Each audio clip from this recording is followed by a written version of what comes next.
It was 30th May 1959. The People's Action Party was basking in the euphoria of an electrifying electoral victory.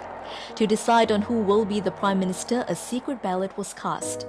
With a difference of one vote, Mr. Lee Kuan Yew went on to be Prime Minister, a post he held for the next 31 years. Born to a Straits Chinese Peranakan Hakka family on 16 September 1923 to a father just 20, a mother 16, Mr. Lee is the eldest of 5 children. He grew up with 3 brothers, 1 sister and 7 cousins living at 92 Kampong Java Road. As a young boy, Mr. Lee often played with the children of the Chinese fishermen and of the Malays living in a nearby kampong. He had no fancy clothes or shoes and no great abundance of toys. His father had been brought up a rich man's son, but the fortunes of both parents' families were destroyed in the Great Depression. He went to Telok Kurau Primary School, Raffles Institution and Raffles College, where he met his future wife Kwa Gyok Chu. Mr. Lee had wanted to study law at Cambridge University, but the outbreak of the Second World War delayed his plans. During the Japanese occupation, Mr. Lee worked as an English language editor for the Hodobu, a Japanese government propaganda publication, and operated a successful black market business selling tapioca-based glue. Mr. Welcome Lee's back to relationship Philippines with Uncut. I'm Buddy Kuan, your host. Tonight's topic is remembering Lee Kuan Yew and the Singapore story. And our special guest is Mr. Ryan Perez Dumdum, the founder of the Correct Movement and longtime resident of Singapore. So welcome back, Ryan, for a second segment. Now, we had a nice little video there to give an idea of really the background of this monumental, colossal, really, figure in regional politics, in regional history, Mr. Lee Kuan Yew. Now, before we talk about that, let's talk about a brief history of Singapore. How did Singapore come about? It's a new nation. Independent in 1965, and so it's really a young country. Yeah. Well, Singapore actually was started long before that as a trading post by Sir Stamford Raffles. Okay. So he was working. Lee Raffles, famous Raffles. When you say Raffles, it's like iconic, no? Iconic. Yes. Yes. He's basically the guy. He was working for the British East India Company, and then he was looking for a trading post that would basically allow for transfer of goods, basically how do you say this? A midpoint between India and China. Yep. And basically the British were doing a lot of trade. Sure. So Hong Kong was one of their places. Shanghai was another place that they had. Singapore was one of the others.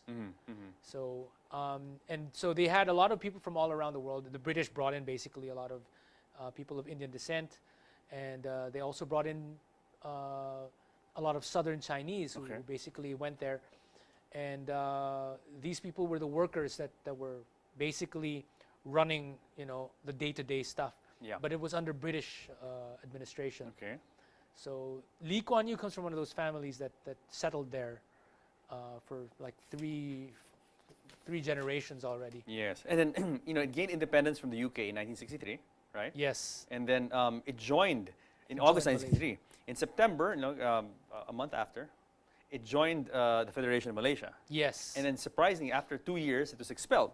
Yes. So yes. why was Singapore expelled? So Singapore was once part of Malaysia. It was. But yet they were expelled. And I understand it was a vote of 126 to 0, like a unanimous vote by all the Malaysian parliamentarians. Why were they expelled from Malaysia? Okay. One of the main differences was that the leadership of Malaysia wanted to have a Malay-dominated society. Yes. Okay, they basically wanted to say, okay, we are still going to share with all the others, but we want the Malays, who are the indigenous people of Malaysia, to be on top. Singapore, on the other hand, was a largely immigrant society.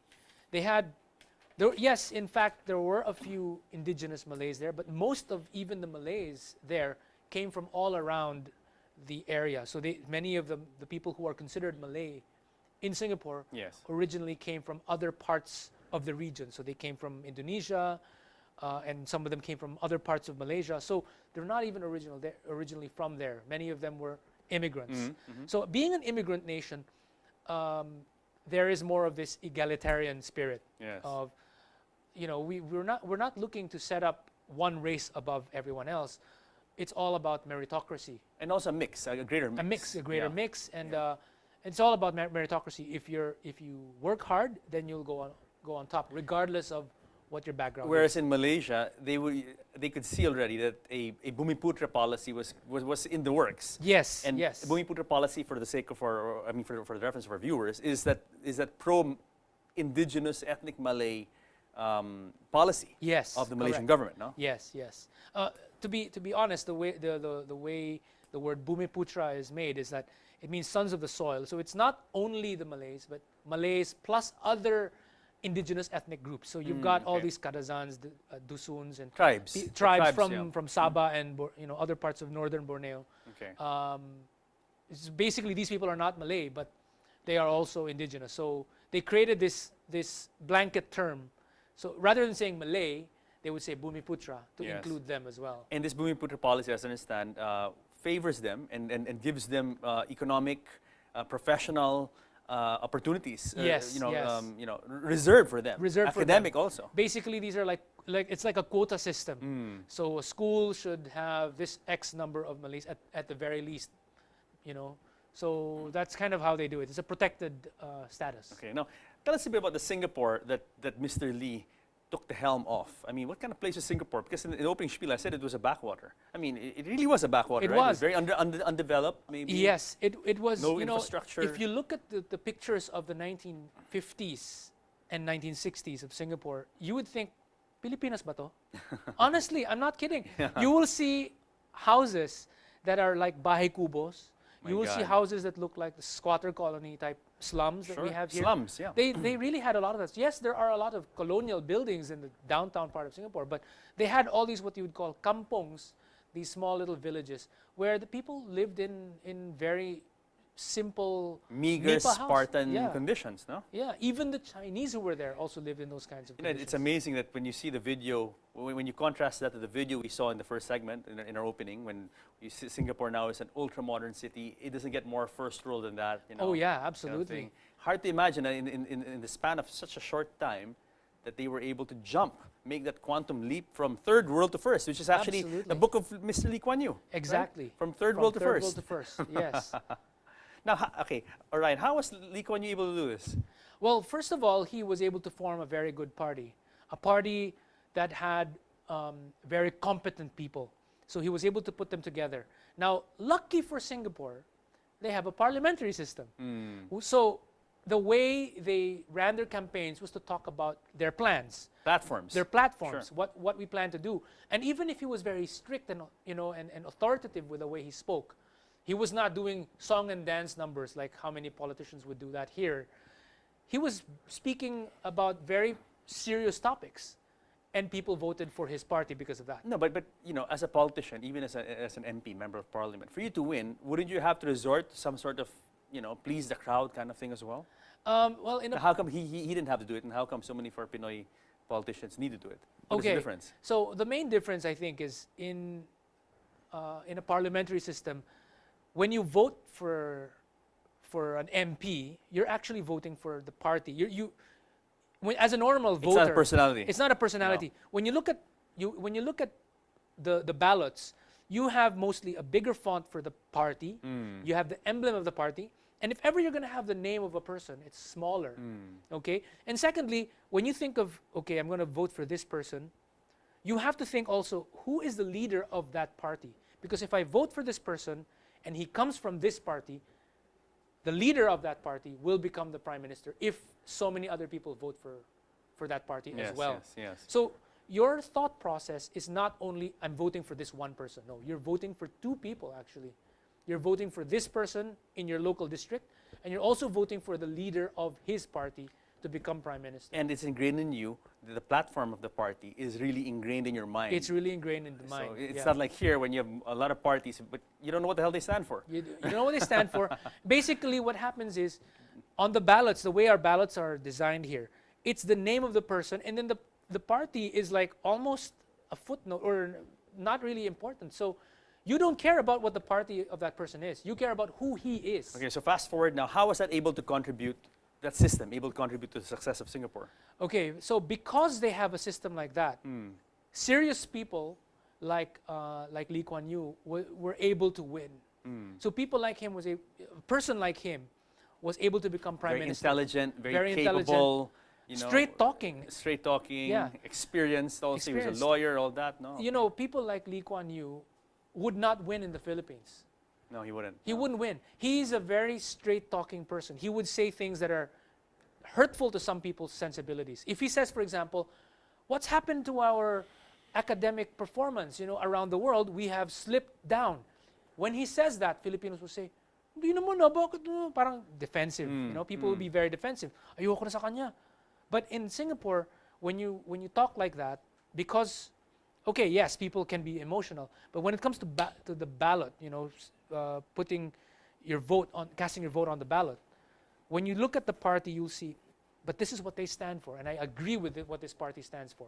Therefore, you vote for that party. So it's a system that actually forces people to think. To think. Yes, to think. It Absolutely. forces people to think. It forces people Absolutely. to focus on the party and the platform, rather than, gusto ko sa kanya kasi guwapo siya eh. Or his on-screen persona is he seems like a hero or whatever. No? Exactly.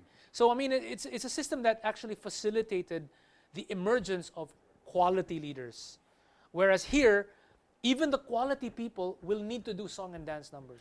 What were the traits of Lee Kuan Yew? Because it truly takes an extraordinary man to be prime minister for 31 years, right? The longest-serving prime minister in history of Asia or Southeast Asia. And clearly, for someone to accomplish what he did in such a short span of time, it takes a different kind of man. What kind of traits did he have? Well, he was a very self-disciplined person.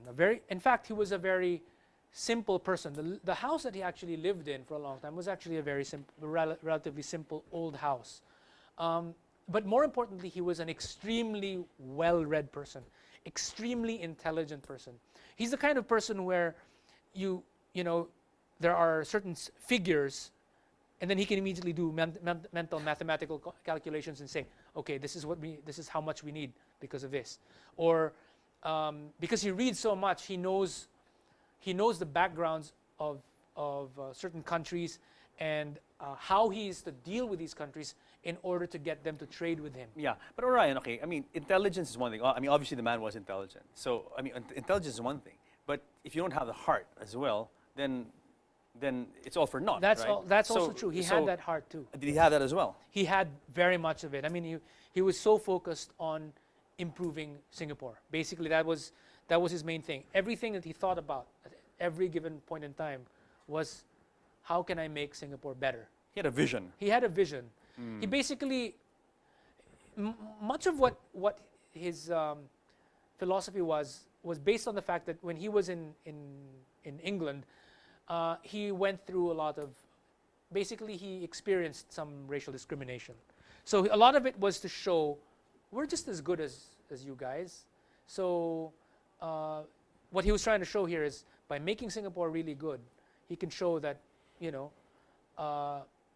our society can be just as good or even better than yours. And it takes someone to go. I mean, he was ethnic Chinese, no? But to go beyond his personal circumstances, to really, as I mentioned earlier, to unify all these, races of people in Singapore, to make them have that national identity.